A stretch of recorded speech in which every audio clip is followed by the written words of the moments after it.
Yes, Ojubugu is a very special place. For those of you that may not know about what I do, I have a Christian counseling practice called Side-by-Side Counseling Resources, and part of that counseling has extended to the northern communities of the Cree of James Bay, and so I end up in those communities sometimes 1 week a month, sometimes 1 week every 2 months. Last year there were 10 weeks spent in the north, and so that was a special time, and I ran into Tony up there, not literally, but we were doing a meeting together, and I did the music and he did the speaking, and then we had lunch and breakfast, and just I knew of him, and I think he knew of me, but we hadn't really known each other, so we got to know each other there, and it's been great ever since, and I love what's happening here. I love what you guys are doing here, and it's a privilege also for me to be here with Ben and Chelsea. Diana's here. She's going to come up later and sing a song near the end of the message. I'm wondering if you've ever had any dark times in your spiritual journey. Any difficult times that maybe caused you to wonder why you were going to be carrying on the Christian life. And, or if God was really there, or if He was really listening. I know I was brought up quite conservatively, and sometimes you weren't allowed to ask those kinds of questions. It was almost like a lack of faith to say, well, is God really there, or is He really listening? But I've learned over the years, and particularly this past year, has not been an easy one for me. I don't want to take you or drag you through all the mud of my 2014. As Diane and I were driving last night from Toronto, visiting my folks, we were talking about how New Year's and coming into the resolutions of the new year, sometimes we're trying to leave the negative behind. And a lot of the talk is negative, but she was sharing in the car how why don't we talk about a lot of the good things that happened in the year past and bring those good things into the new year too. So I thought that was a good point that she was making. But this message this morning is really not mine. It's from the Scripture, and I'll share it with you, but it's not really mine.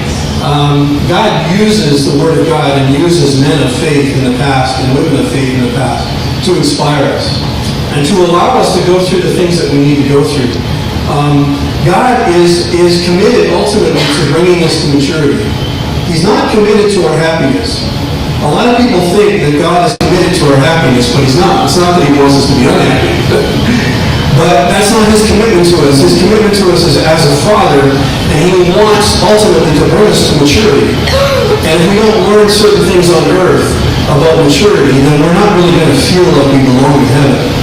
Because heaven is going to be all about stuff that we had to learn on earth in order to be there. And so this is a precious psalm, Psalm 77. If you have your Bible, you can look at it. But Psalm 77, it's written by a man called Asaph. Now Asaph is an interesting fellow. He was a Levite. He was a leading singer. David was ultimately the one that started the whole worship process, the Judaic worship process. David was one of the key inspirers of that, and had a passion for God, had a passion for building a house for God, and had a passion for worshiping, and ultimately came to a point where, after reclaiming the ark, set up a temple where worship went on 24/7, and where there was no veil dividing the worshipers from the Ark of the Covenant. But David, his whole life, had a passion for building a house for God. And not that God could ever be contained in one house, but that was his passion. He didn't get to see that fulfilled fully. It got passed on to his son Solomon. But along the way, David had people that he mentored. He had protégés. A protégé is someone that comes to a mentor and says, I want to be taught, I want to be instructed by you. And oftentimes a mentor will go out and find a protégé and say, I want to mentor you as far as I can. Because sometimes you mentor somebody to a certain degree, and then they learn from you, but then they have to go on and be mentored by someone else, you know.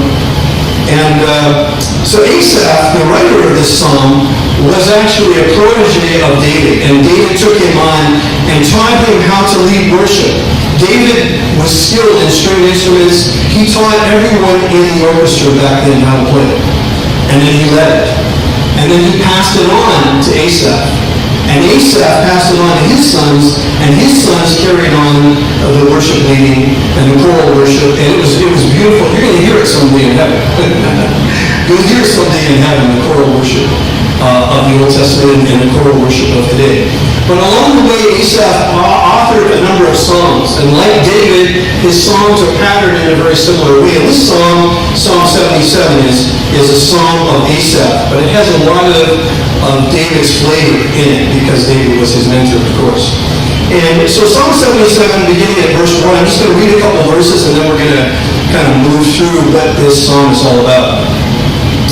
Asaph writes, I cried out to God with my voice, and he gave ear to me. In the day of my trouble, I sought the Lord. I don't know about you, but when I come into problems, the first place I go to is not the Lord. Is anyone else like that? I mean, I've been a believer for many, many years, but quite often I come up against a problem and I don't go to God first. Okay? I'm not trying to brag about that. I'm not proud of that necessarily, but it's not always the first place that I go to. Sometimes it is, but most of the time it's not. Most of the time I try to figure it out. I try to solve it. I use biblical things that I've learned throughout the years.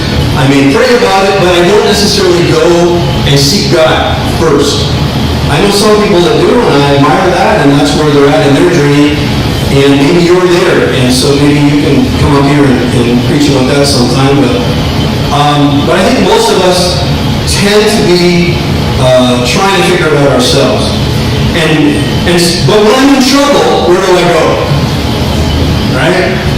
You're over the cliff, you're hanging onto the branch, the root is coming out of the ground, and then you cry out, oh God, help me, save me. And he does, right? Now, if I was God for a day, that wouldn't happen, but if I was God for a day, and that person had not really cried out to me, really hadn't spent time with me lately, didn't have much of a relationship with me, I might let him hang there for a while. Yeah, maybe I might even let him go over, right? But that's not the heart of God. That's not his heart for us. So when we cry out to him, he answers. And what God showed me in this psalm quite a while ago is that Asaph had learned something in his dark night of the soul. Now, just by definition, what is a dark night of the soul? It might not be just one night. I wish it was just one night.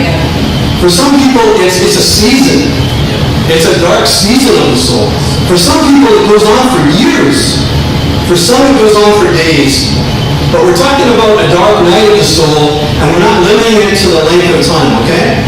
It's a time where we're not really seeing all of what God is doing. We're not really seeing what he's up to, even though he's always ahead of us. And he's always preparing things for us. We're not seeing it. We're in the desert. We're in the dark. Our throat is parched. We're dry. We're not seeing any water. We're not wet spiritually. And we can be depressed. It's not a sin to be depressed, by the way. I work with a lot of depressed people. They're not depressed necessarily because of sin. It's a time of mourning. Maybe they've lost a loved one. Maybe they've lost a vision. Maybe they've lost a job.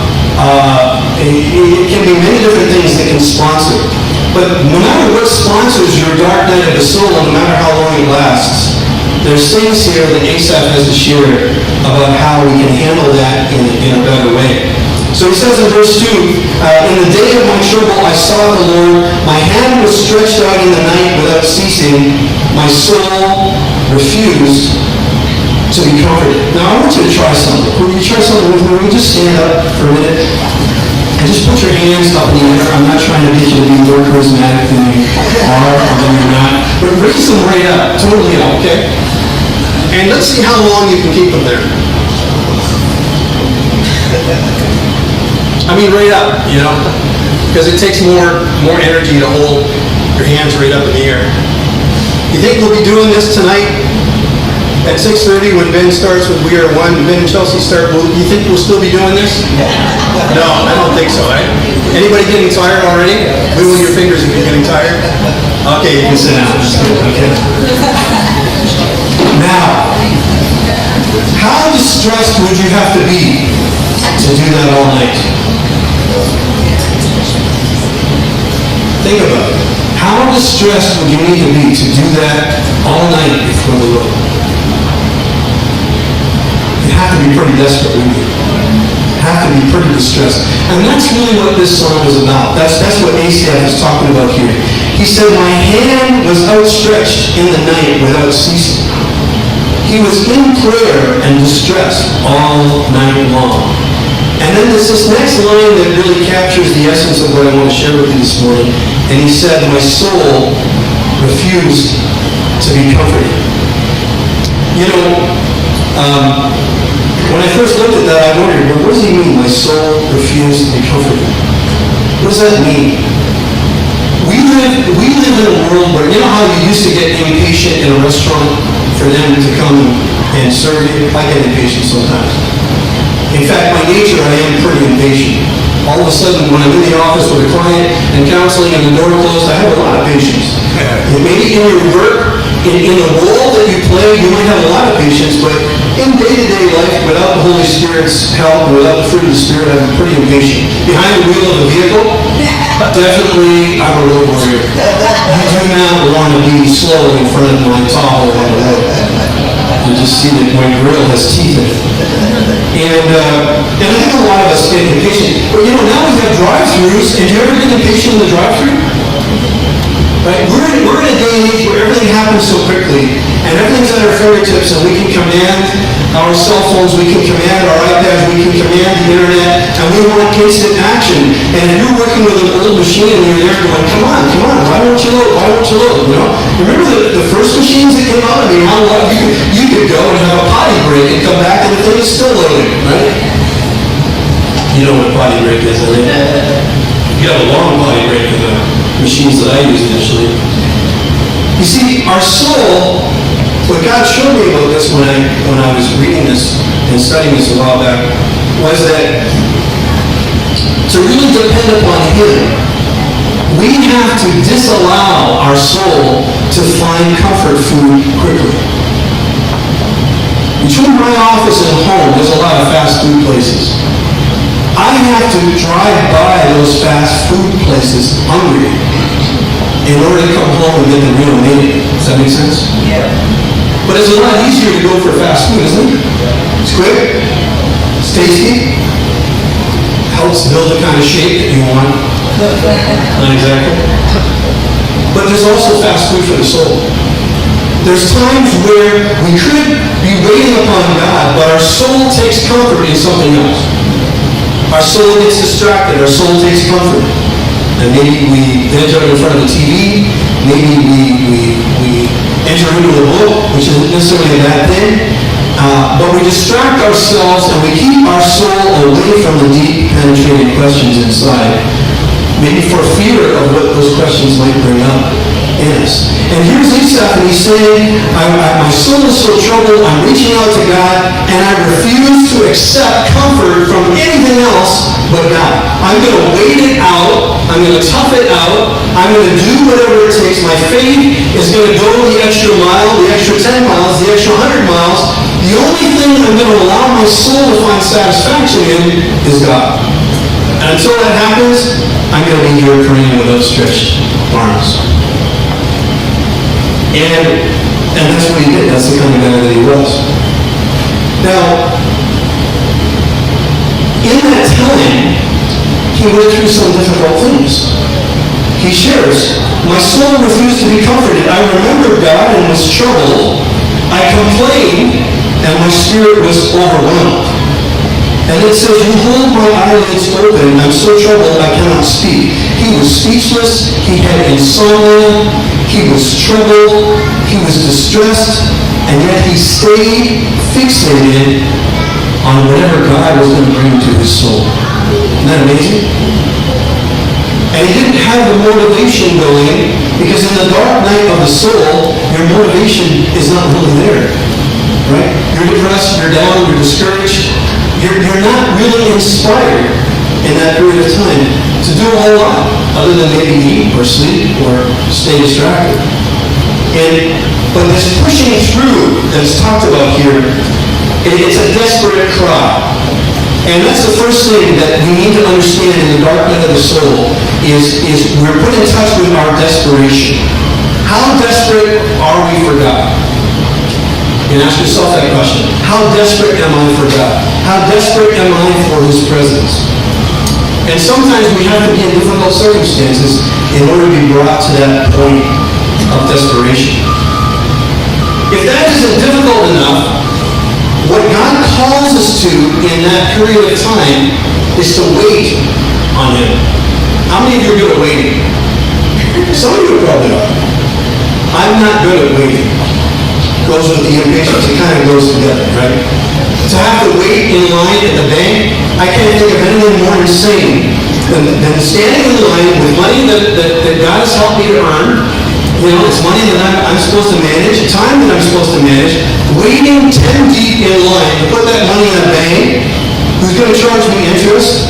Who's going to charge? I don't know if any of you work at the bank, but our bank went paperless lately. I told them that I'm going to go to Toronto where the TD branch is, where the head office is. I'm going to steal all the toilet paper in the bathrooms. Yeah, and then I'm going to send a note saying, well, you're having us go paperless, why don't you go paperless? You heard that, lady? You're paperless. I even carry a book for one of my accounts, and I give my money with that account book. They don't even update the book. They have to write it in by hand because they're going paperless. Crazy. So we don't like to wait. Most of us don't like to wait. And yet, part of what Asaph discovered is that in this time of dryness, he had to wait upon God. Now, waiting upon God, it's not passive. Waiting upon God is work. If you have some people in your life that, you know, they say, well, why don't you just trust the Lord? Sometimes when people say that to me, in my head, I say, why don't you just come here for me to slap you? I don't usually say it out loud unless they're really close to me and I know them very well and they understand my temperament. But when we're in a time of suffering and struggle spiritually, we don't like cliches, right? Or someone come along and say, well, just hang in there. You're going to be okay. You'll take it from some people because you know they're sincere. But most of the time, these are like empty words when you're in a time where you're struggling. You don't really need to hear cliches, right? So waiting upon the Lord is a lot more than just trust the Lord. In fact, in Jeremiah 2:13, Jeremiah the prophet says, and he speaks, God is speaking through him, and God says, my people have committed two sins. Number one, they've forsaken me, the spring of living water. And number two, they've dug cisterns for themselves, broken cisterns that cannot hold water. You see, even back in those times, people had comfort food. It's not raining, I'm not getting any, I don't have a lot of water, I'm going to dig a cistern, and when it does rain, I'm going to collect the water, and then I'll drink as much of it as I want. Whereas what God is trying to say to his people is, I am the living water. If you come to me, I will give you to drink. But he may not give us the amount of water we would like in a moment, right? The living water often comes in sips, not in gallons or gulps. And we have to forsake our own cisterns that we dug because of broken enemies in order to pursue that living water. So waiting upon the Lord it's not an easy thing. In some ways, it's kind of like waiting in line at the bank. At least for me, maybe not for you, but it's kind of like waiting in line at the bank because I have to think about all the things that I should not do in my impatience while I'm here, lest I kill somebody. And it's work to keep your frustration under control. So it's kind of like that. Waiting upon the Lord requires the work of resisting, pushing things in a direction that you would like them to go. So it's work. It's not laying down and soaking to the latest artist who just put out an album and you're there soaking and I'm going to wait on the Lord anyhow, so I might as well do it with worship music. That's not what it's like. It's difficult, it's work, it's hard, it's conscious and intentional. You got to decide, I'm going to wait this out. and try not to kill somebody along the way. You know what I mean, right?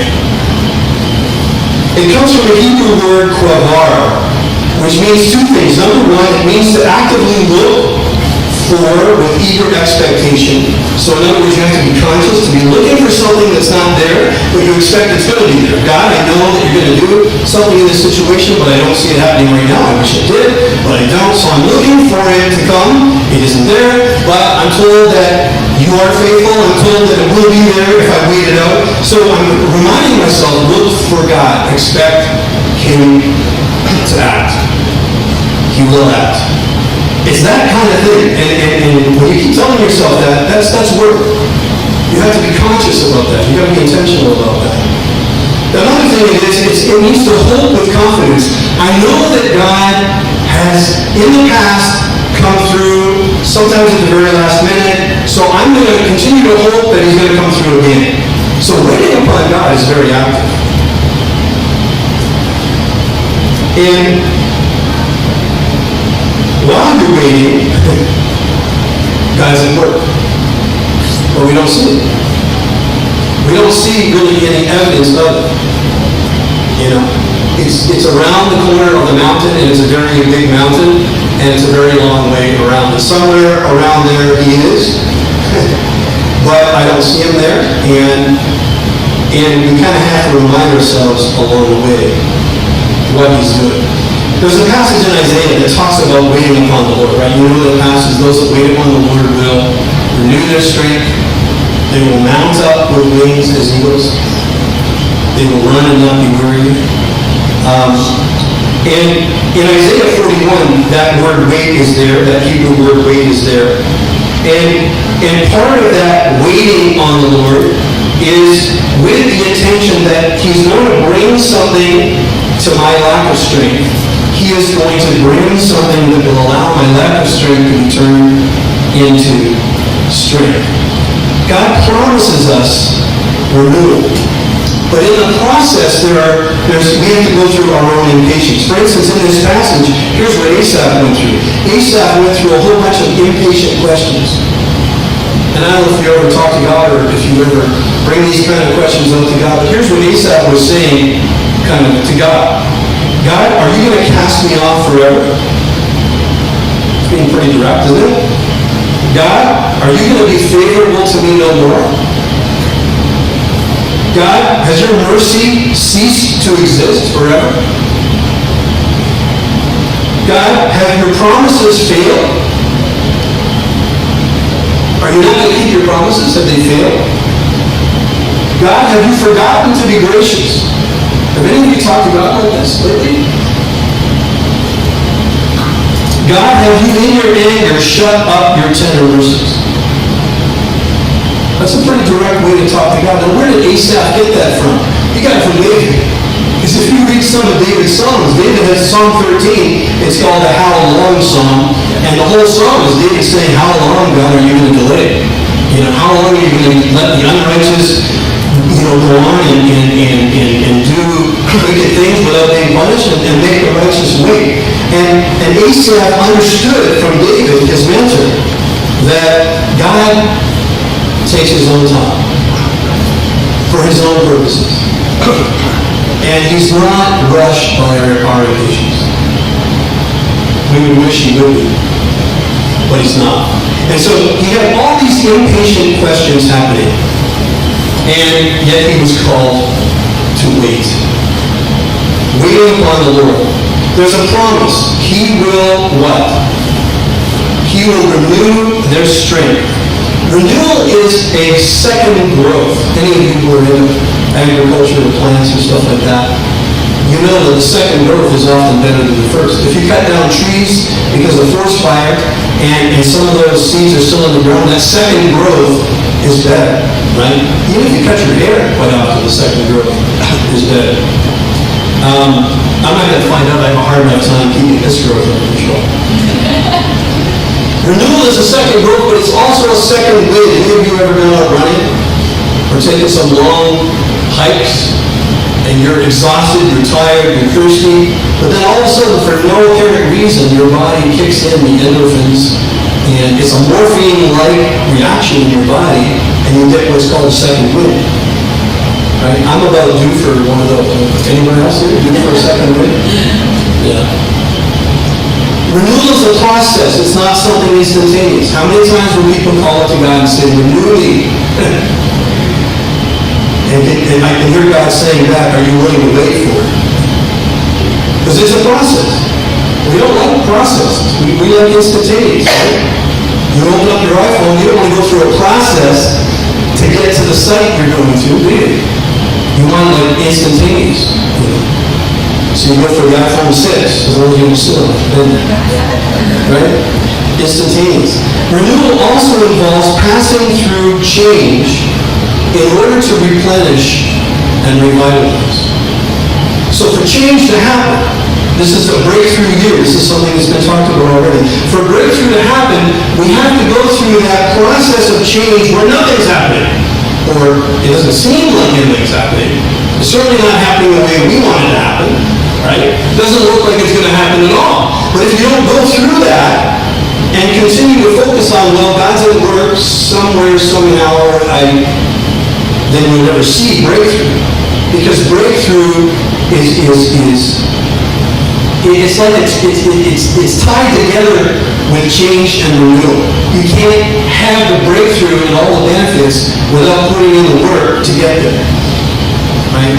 We have to be careful of that spiritually because we have those that say that Christian life is work all the time and you got to just be faithful to God and just work at it and don't expect any experience and don't expect any miracles and just drudge along through life and they'll read Psalm 23 at your funeral, but they'll be faithful to go to heaven and get a mansion. So you got that side of things. And then you've got those that say, I want to experience God now. I want Him to work instantly in my life now. I want this. I want that.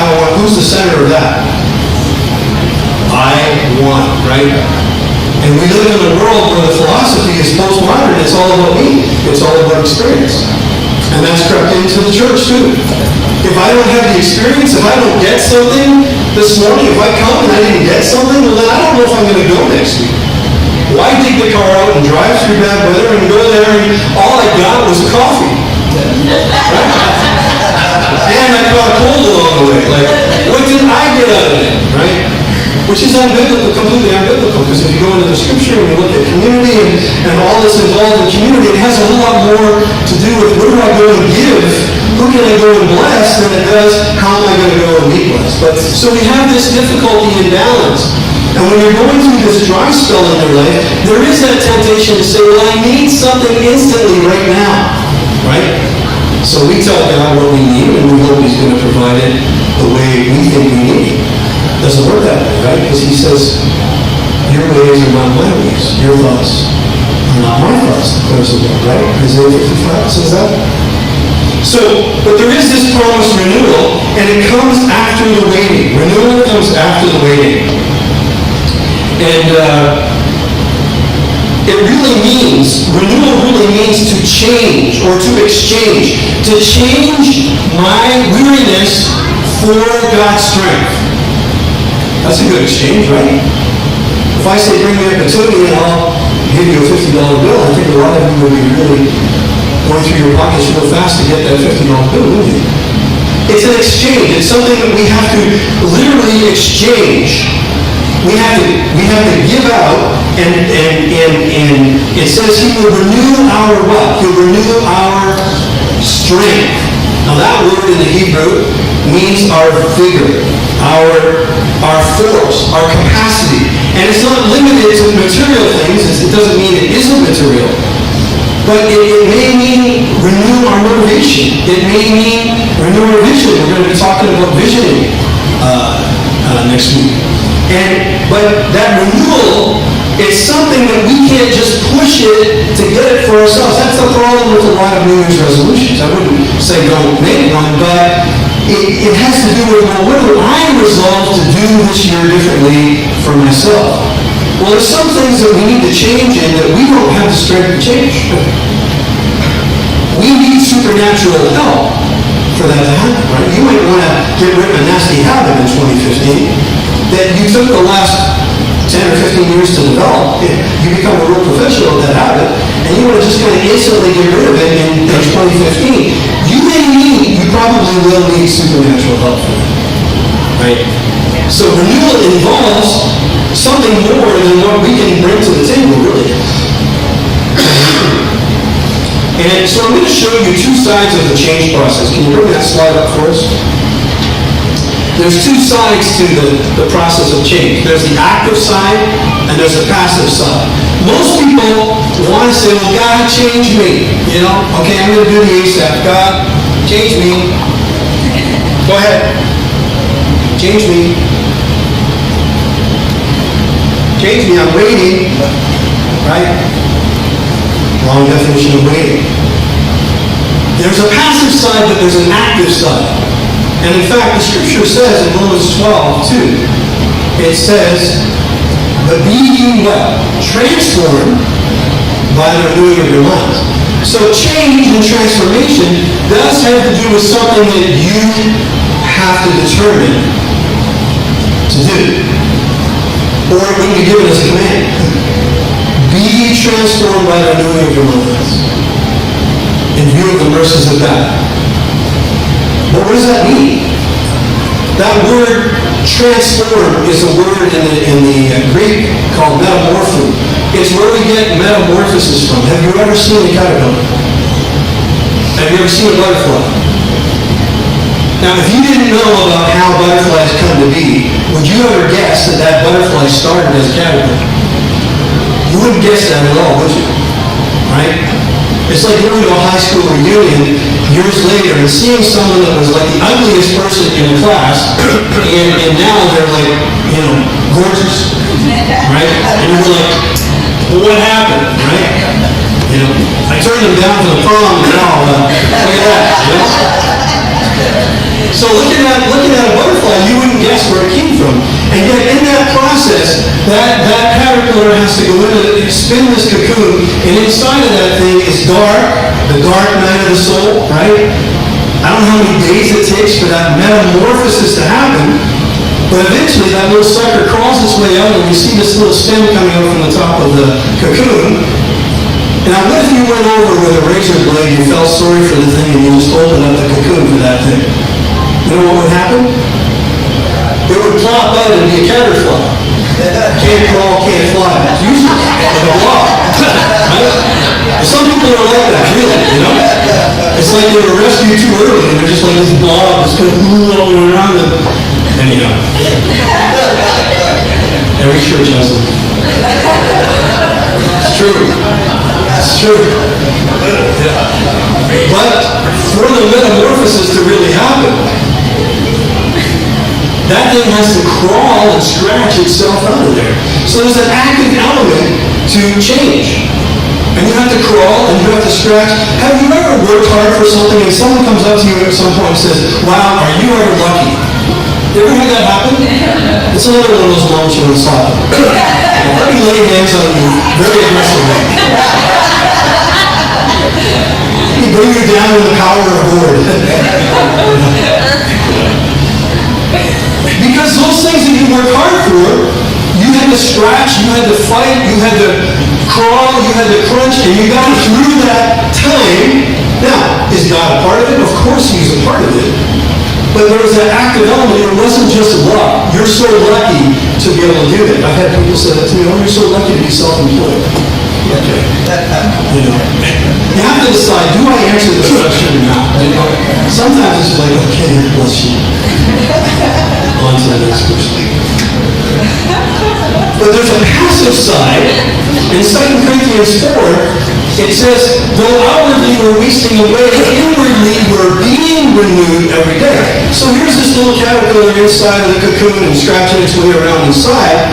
But the supernatural presence of God is on the inside of the cocoon and it's spinning around the outside of the cocoon. It's the unseen presence of the supernatural that's working with that which we are putting forth. If we're putting everything forth that we can, God doesn't expect us to accomplish it all on our own. He needs us. Have you ever got up in the morning, have you ever been in bed and you try to get up and you just, it's not happening. You don't want to get up. we've been away for a few days in Toronto, sleeping on a bed that I don't know who created it, but I'd like to know what engineering school they went to. And anyhow, it's a bed that makes you aware of all the ways your body can contort to try to be comfortable. And so you get home to your own bed. Some mornings you wake up in the room and you just don't want to get up, right? Is that just me? I'm the only one who has that problem. But if you dump yourself out onto the floor, even if you're sick, I've been sick, I've had the flu, I've dumped myself onto the floor, there's a cold sweat going, and I'm crawling to the bathroom, right? Looking for the handle of the pole. I haven't even opened up my eyes yet. Hopefully it's the bathroom I'm crawling to. And then you're met. In that effort, you're met with strength. Right? You pull yourself up, you dust off your brow, you don't look in the mirror because you'll scare yourself. That'll just kill you. Don't bother with the mirror when you're feeling like that. But eventually you're met with strength. And I've gone in and done a full counseling day, 10, 12 hours of counseling, crisis counseling. I've driven 12 hours after waking up like that in the morning. And God has met me with strength. Does that happen for you? He meets you with strength. So there's the passive side to this and there's the active side to this. And so, we're responsible to change, but we're to receive at the same time and allow the Spirit to work through us. We are to test and prove what the will of God is according to Romans 12:3. But at the same time, we are to receive through eyes of faith. So this is, for breakthrough, both of these things have to happen at the same time. Does that make sense? Sounds complicated. It is. Okay. The Christian life is not uncomplicated. Becoming a Christian is rather uncomplicated. But living the Christian life is not uncomplicated at all. It's very complicated. And so sometimes we have to balance these things. And the analogy that's brought here in Isaiah is that we will rise up as wings like what? Like an eagle. Do you notice that an eagle does not take off from the ground and flap its wings? An eagle doesn't kind of run along the ground like a plane along a runway, and then an eagle starts in a high place. And in fact, a young eaglet, when it's born in a nest that's way up above the ground. Okay? And eventually when that eaglet is old enough, the mother kicks it out of the nest. I said, who puts it out of the nest, right? I think some human beings can learn from eagles. You know, like to have a 35-year-old living at home, still being taken care of by his or her mother, is not quite the way it would go with eagles, right? An eagle would have kicked them out a long time ago. Because they love them. Why? Because they know they have to survive in the wild, right? If mama dies, like who's going to take care of her, right? And so the eaglet gets kicked out, and the eaglet starts to fall. You'll never soar if you're not willing to take the dive. It's never going to happen. But all of us would like to soar like an eagle, wouldn't we? But it will never happen if you don't take the dive. And as that little eaglet comes down, and they're ugly. Have you ever seen an eaglet? It's like ugly. You look at it, see, you don't know that that's from an eagle. You wonder where it's from.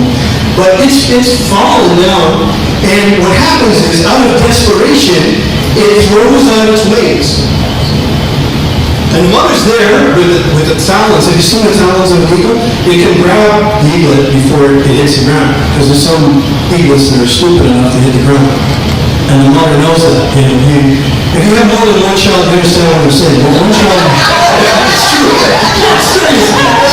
Seriously, like one kid is out there and they're going to be aggressive, and the other one's going to dumb.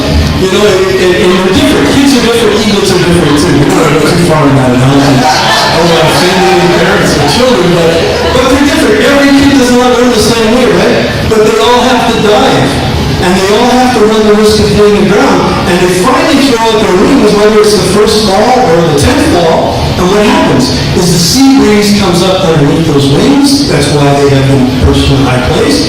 So that when they come down, the sea breeze comes in and they get caught up. Their wings are shaped so that as the wind comes underneath, the wings catch the wind, and the wind lifts them and they soar.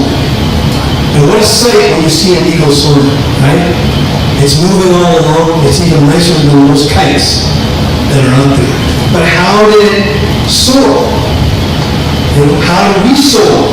We have to go through some of these flying instructions or soaring instructions. We must learn that in our dive, we throw out our wings and we trust that God. Now here's an interesting thing about what that says in the scripture. The word for wind in the New Testament is the same word as spirit. You know that? Pneuma. So in other words, when we're in a dive and we throw out our wings of faith, it's the wind, it's the spirit wind that catches our wings and lifts us so that we can soar. Isn't that cool? It's the spirit wind that will catch us so we can soar. So all of these things are part of getting through this dark time of the soul. The third thing that I want to share about that passage in Psalm 77 is that in the time that we're waiting, in the time that we're scratching to get out of the cocoon, in that time, there's an opportunity for us to declare our faith when nothing's happening yet. But before we do that, we have to remember what it is that we're declaring. How many of you enjoyed history class in school? Right?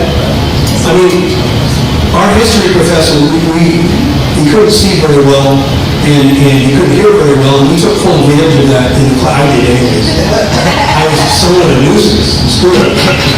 Just wondering if I did anything. But I do remember him saying that you cannot have a successful future if you don't understand history. Right?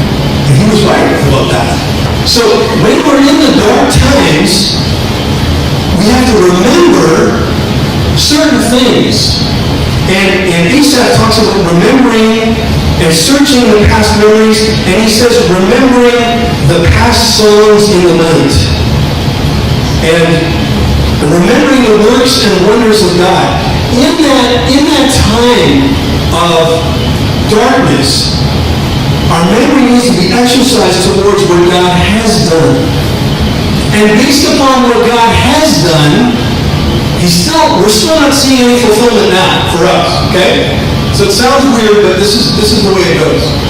And you'll see it in every single Psalm of David. David will make his complaint, he'll talk about his situation, nothing's changed, and he'll start praising God. Every Psalm. That's a pattern. That's a Davidic pattern. And Asaph has the same pattern here.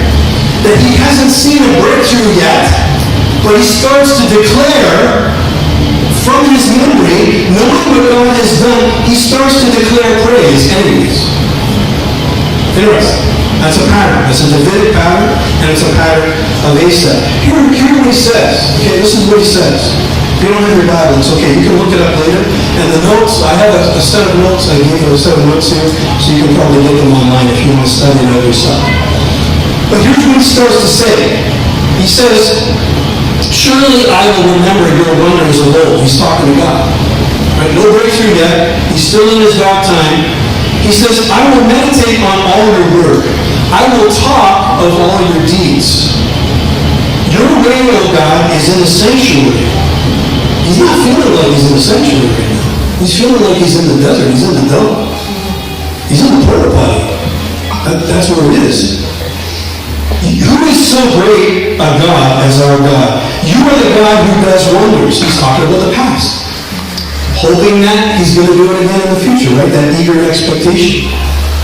You have declared your strength among the people. You have with your arm redeemed your people, the sons of Jacob and Joseph. He's going through the past saints. The waters you saw, O God, the waters saw you, they were afraid. The depths trembled, the clouds poured out water, the skies sent out a sound, your arrows flashed about, the voice of your thunder was in the whirlwind, the lightnings lit up the world, the earth trembled and shook, your way was in the sea, your path was in the great waters, your footsteps were not known, you led your people like a flock by the hand of Moses and Aaron. He's talking about the great flood.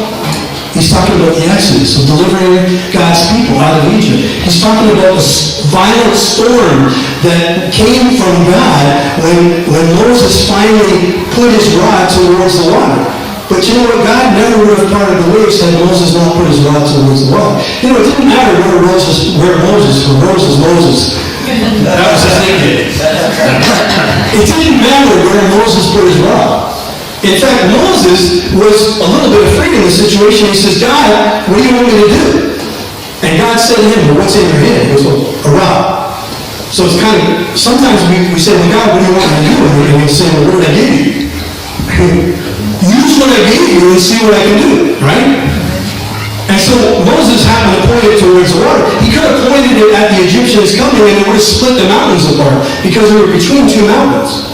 But he pointed it at the water, and what did God do? Send a violent storm, and that violent storm parted the waves so that the people could walk through the water, and God ended up swallowing up the Egyptians in the water. He could have blown them apart by the mighty power of God had Moses just pointed the rod at them. But then they'd have a hard time getting the other side, I guess. So in all of it, it worked out well, but Moses was a part of it, right? And when we're going through dark times and stuff like that, and we might feel helpless, we might feel hopeless, we might feel powerless, but God has put something in our hand to use. And to use it by faith, and what happens? He meets us with it, and He brings us through it. And we declare by faith of His wonders. I just want to go through a little bit of application with you as we finish off here. And it's on the screen, I guess.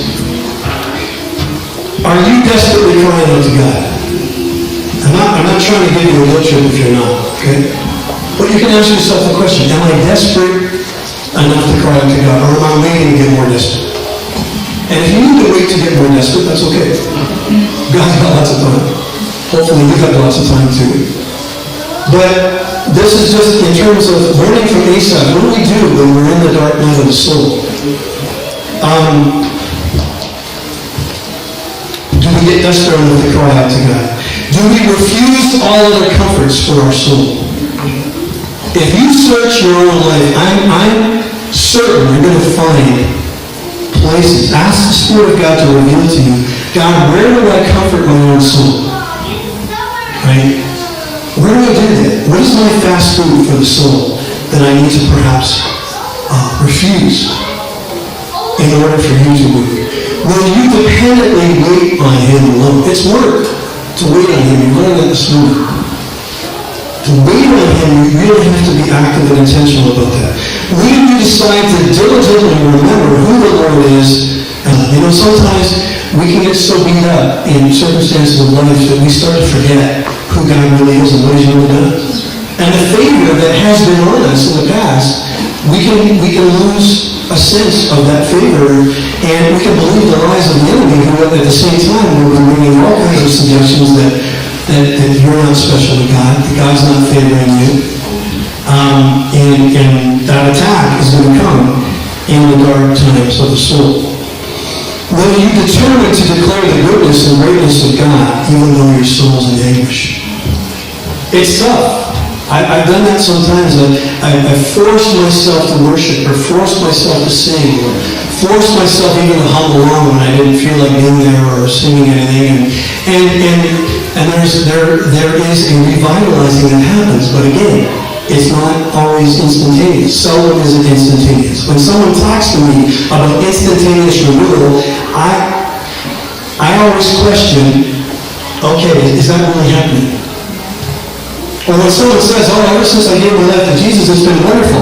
I kind of wonder, did they really go through that process of giving their life to Christ? And have they really been seeking to become sanctified in their life, or what? Because to me, that's like a la-la land kind of statement, right? It's not give your life to Jesus and everything's going to be wonderful, right? But it is when we commit our life to Him and we follow Him and we remain in relationship with Him, no matter what we see Him doing or not doing, He's going to bring us to maturity. Whether we like the process or not, because He's preparing us for things beyond this earth. Yes, He wants us to be involved in His kingdom here, But when we pray, the Lord's Spirit says, your kingdom come, your will be done, on earth as it is in heaven, right? Earth is a warm-up in many ways for what's really going to go on in heaven, right? But we don't want to sleep through the warm-up. We got to be part of it, right? If you're on any team, you can't just sleep through boot camp and not really warm up before the game and expect to go out there and score goals or get touchdowns, right? You got to work your butt off, right? Spiritually, we all are called. We are all his kids. And he doesn't take exception for one of us over the other. He calls us all to a diligent faith that will go through dark nights of the soul in order to bring us to maturity. Because when we wait upon him, what's promised? We will mount up with wings like eagles. We will be renewed. We will experience the change. And we will see what the Lord's been up to while we've been in that time of darkness. Father, we thank you for your word. We thank you for Asaph. We thank you for the reality of the Christian life, even though sometimes it is a journey through a dark place and through desert places. Father, there's some here this morning that have come. It's no mistake that they're here. This is a divine appointment. And there's no mistake that if they wonder this morning sitting here, if this was for them, the answer is yes. That you have designed this time and this message, whether it's me speaking it or anyone else. The life of Asaph, the life of David, you designed that to meet various needs in this place today. And Father, I pray that people will take up that challenge and take from this message and draw from the resources of your word and the example of Asaph and David. And that they will not give up in discouragement, that they will not be swallowed up in the dark hours, that they will not allow their soul comforts to take them down in their spiritual life, but rather be inspired to wait for the renewal that you promise. And Father, I pray that everyone in this place will experience that change of essence, not just a change of form, but the change of essence to all of a sudden be soaring like an eagle and flying like a butterfly, and knowing that this is not my strength, this is not my power alone that has accomplished this, but it's the supernatural work of God through the loving heart of the Father. And we just pray this morning for anyone that has that need right now, that they would just lift their heart up to you. You need that renewal this morning.